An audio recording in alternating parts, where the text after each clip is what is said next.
really subjugated and enslaved. And nobody ever was able to interfere with that activity. Paro ruled it, and nothing ever happened outside of that natural decision of Paro. This is what I'm going to do, and it went, and it was able to carry it through, all the way to the point of throwing the babies into the river.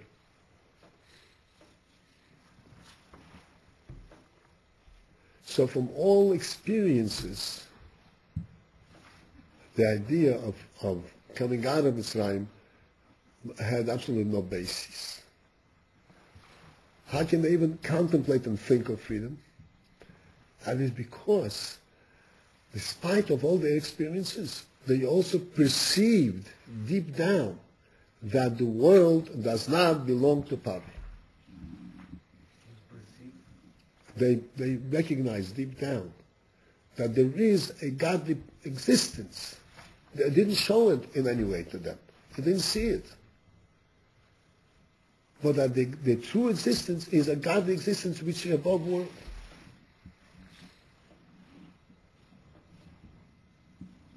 So despite the fact that it's all hidden, and if everything runs according to the way Paro wants to run it, they recognize deep down that that's not the truth, the ultimate truth.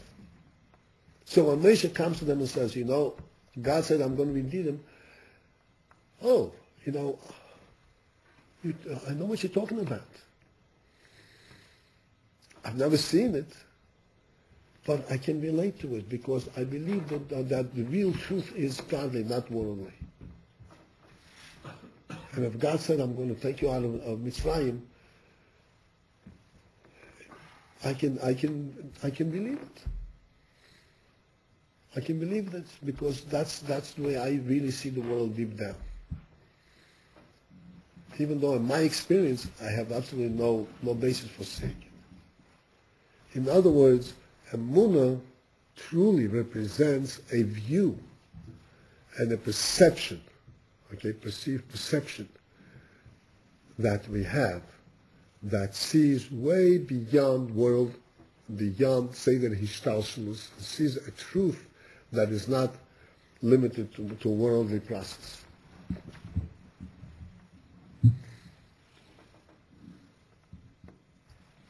By worldly process, to come out of Mitzrayim, to become free, is impossible. But by an interference, by revealing that which is not limited to world, above Hishtalshelus, is not affected by it, in one instant it can turn around. It can turn around in one instant. Do I expect it to happen?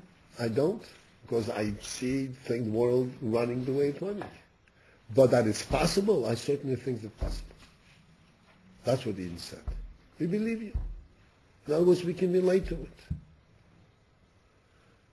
This emunah that even we're able to relate to Hashem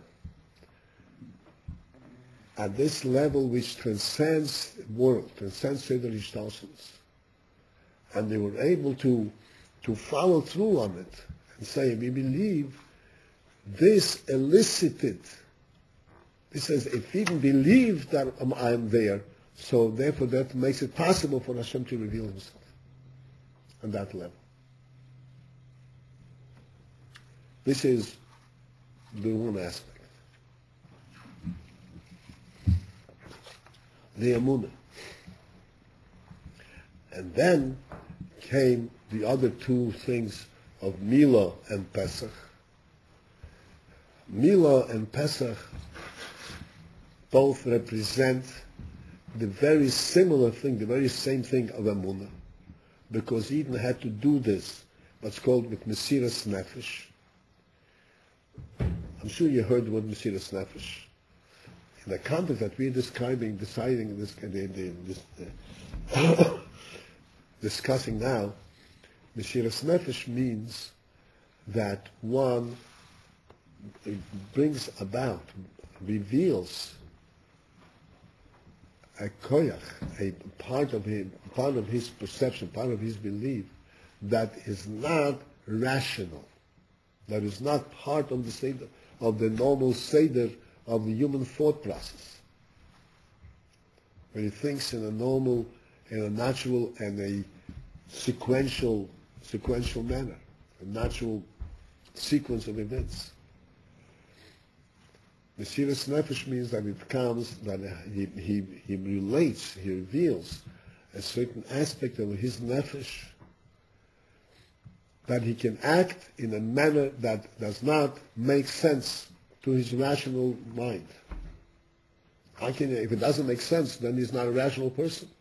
No, he's a very rational person, because he perceives that which is higher than rational. He's not acting like an idiot, without thinking.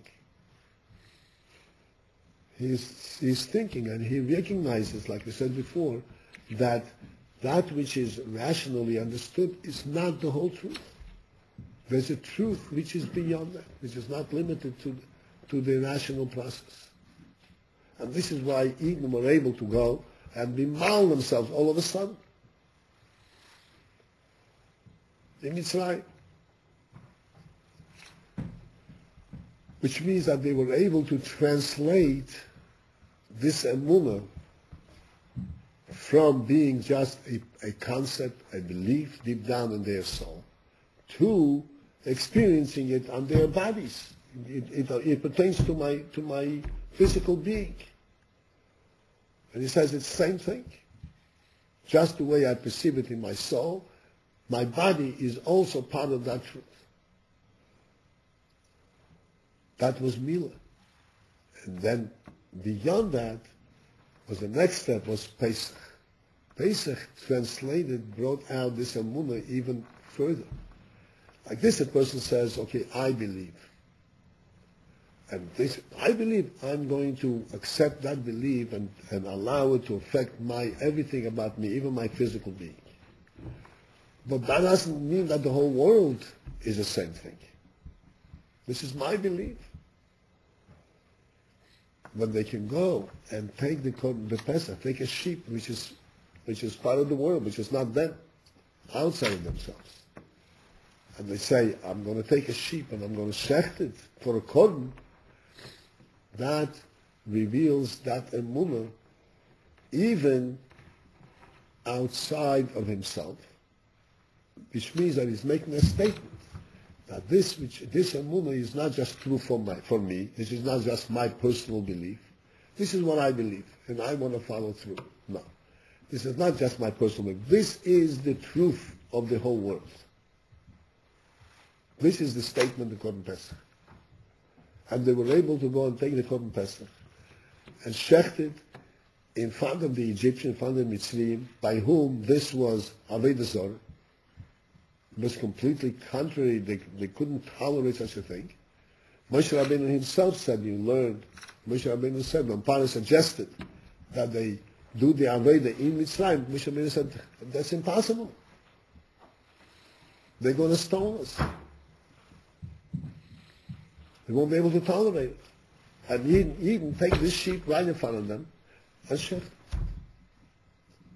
Which means that now the Eden have brought out, and they've shown that this belief has permeated, went through and through their whole thought process, the physical view, physical experience, and their view of the whole world.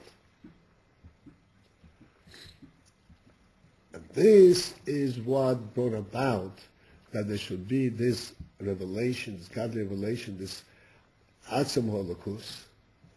God himself revealed himself. And as a result of that, there was Makas B'choros. As a result of that, Paroi could no longer deny God's presence, because he saw that this whole phenomenon of Makas B'choros, what took place there, was an actual phenomenon of experiencing a godly presence. It wasn't a proof like you make a makkah. I prove to you through some kind of a miraculous act, and you want to accept it or you don't accept it. You can reinterpret it whichever way you want. This is something which you can't reinterpret. This is the reality itself.